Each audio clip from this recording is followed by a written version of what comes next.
গ্রীষ্ম বর্ষা বিনীতি ভরসা। হ্যাঁ, বিনীত শপিং সিটি। নমস্কার, আপনারা দেখছেন হুগলি আপডেট। আপনাদের সঙ্গে আমি উষা। আসছি খবরে।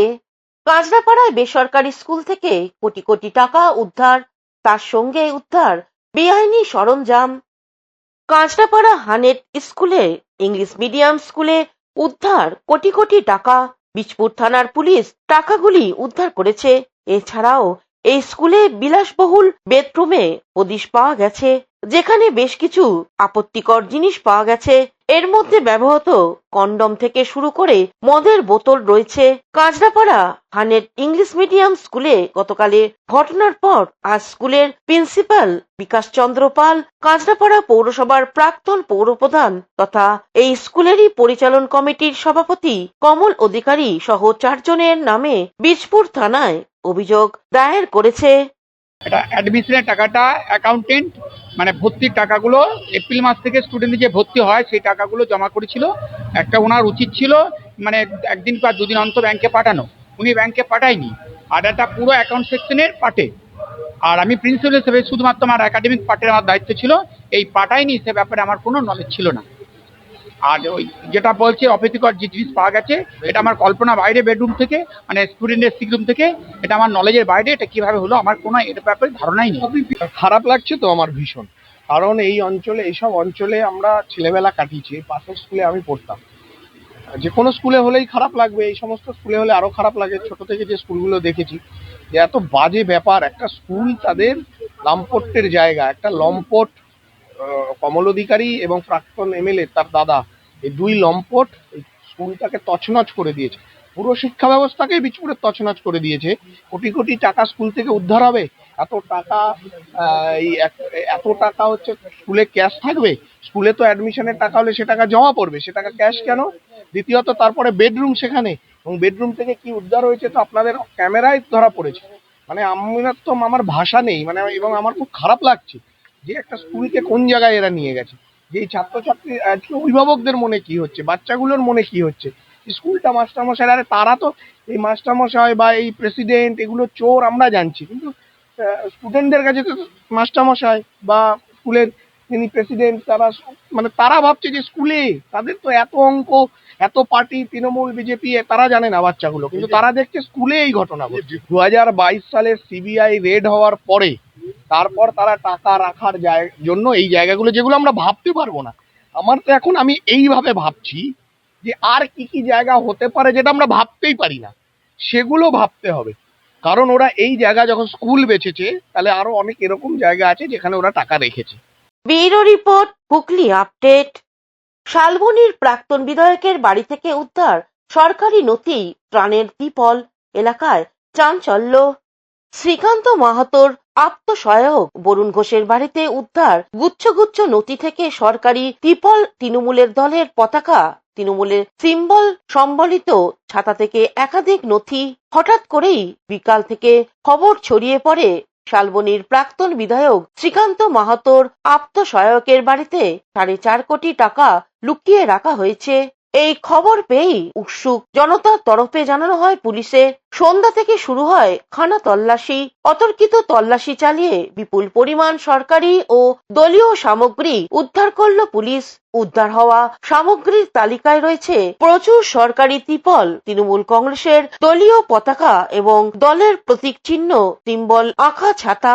এর পাশাপাশি বেশ কিছু গুরুত্বপূর্ণ নথিও উদ্ধার করা হয়েছে বলে পুলিশ সূত্রের খবর। গোপন সূত্রের খবর পেয়ে জেলা পুলিশের একটি বিশেষ দল বরুণ ঘোষের বাসভবনে হানা দেয়। তল্লাশি শুরু হতেই একে একে বেরিয়ে আসে থরে থরে সাজানো সরকারি লোগোযুক্ত ত্রিপল, বিধায়কের প্যাড। আমজনতার জন্য বরাদ্দ এই সরকারি ত্রাণ কিভাবে একজন বিধায়কের আত্মসহায়কের ব্যক্তিগত হেফাজতে মজুদ রইল তা নিয়ে ইতিমধ্যেই তীব্র চাঞ্চল্য ছড়িয়েছে এলাকায়।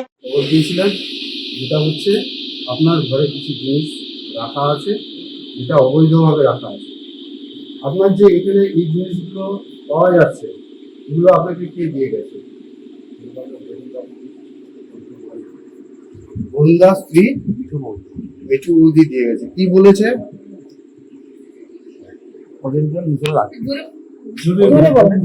আমি বলছি, কতক্ষণ লাগে আমার বলা যাবে? হ্যাঁ, বরুণ দাস স্ত্রী এলো, আমাদের সঙ্গে ভালো সম্পর্ক, ওর ভিত্তে মায়ের ঘর হয়।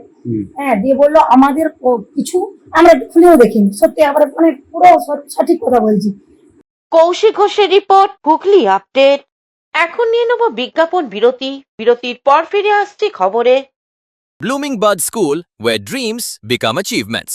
This year, our Class 10 CBSE achievers have made us proud once again, proving that with the right guidance, every dream can become a success story.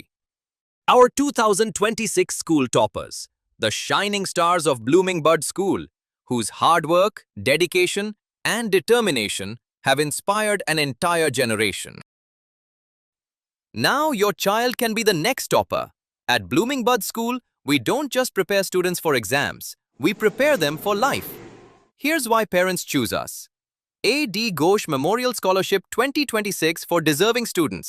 Free IITG and NEET coaching from classes 8 to 12. Smart and digital content-based learning, roller skating and all-round personality development. And a safe, inspiring environment where every child can grow with confidence. The next success story could be your child. Admissions are now open for Class 11, Science, Arts and Commerce. Limited seats, unlimited opportunities. Secure your child's future with Blooming Bud School today.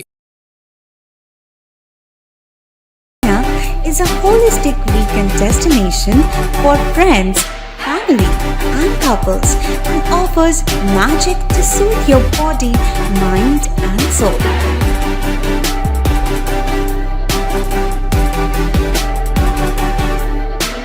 Aqua Marina, your customized magician.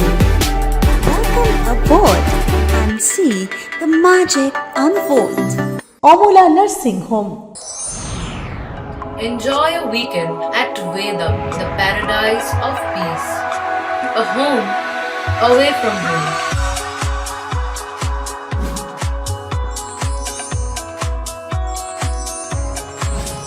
See yourself resonating with the nature. Vedam welcomes you to create your best memories. বিরতির পর ফিরে এলাম খবরে। ভদ্রেশ্বর নৃত্যাঙ্কনের বার্ষিক অনুষ্ঠান অনুষ্ঠিত হয়ে গেল। ভদ্রেশ্বর নৃত্যাঙ্কন একাডেমির ষষ্ঠ বার্ষিক সাংস্কৃতিক অনুষ্ঠান বর্ণময় অনুষ্ঠানের মধ্য দিয়ে অনুষ্ঠিত হল। চন্দননগর নিত্যগোপাল স্মৃতি মন্দির আয়োজিত এই অনুষ্ঠানে নৃত্যাঙ্কন একাডেমির ছোট ছোট শিক্ষার্থীদের দ্বারা অনুষ্ঠান বেশ জমে ওঠে। নব আনন্দে জাগো অনুষ্ঠানে ছিল লোকগান, শ্রুতি নাটক, আবৃত্তি, নৃত্যের সাথে সম্বর্ধনা। মঞ্চে অরুণ কুমার বন্দ্যোপাধ্যায়, নাট্য জগতের গৌতম চন্দকে সম্বর্ধনা দেওয়ার ব্যবস্থা রাখে একাডেমি। এ বিষয়ে নৃত্যাঙ্কের কর্ণধার জয়িতা দে কি জানাচ্ছেন শুনবো। নমস্কার, আমি জয়িতা দে। আমাদের আজকে ষষ্ঠ বার্ষিকী নৃত্যাঙ্কন একাডেমি অ্যানুয়াল প্রোগ্রাম হচ্ছে। তো এখানে সবাই গুণীজনরা এসেছে, তাছাড়া আমাদের একাডেমির সকল শিক্ষার্থীরা আছে, বাইরের আমন্ত্রিত সংস্থা ও এখানের আমার স্কুলের যারা মানে সবাই অংশগ্রহণ করছে না, যেহেতু নৃত্যাঙ্কন একাডেমি আঁকা আর নাচ দুটো নিয়ে। হুগলি থেকে শ্যামল সিনহার রিপোর্ট, হুগলি আপডেট। এখনকার মতন খবর এই পর্যন্তই। প্রতিদিন দেখুন হুগলি আপডেট। নমস্কার।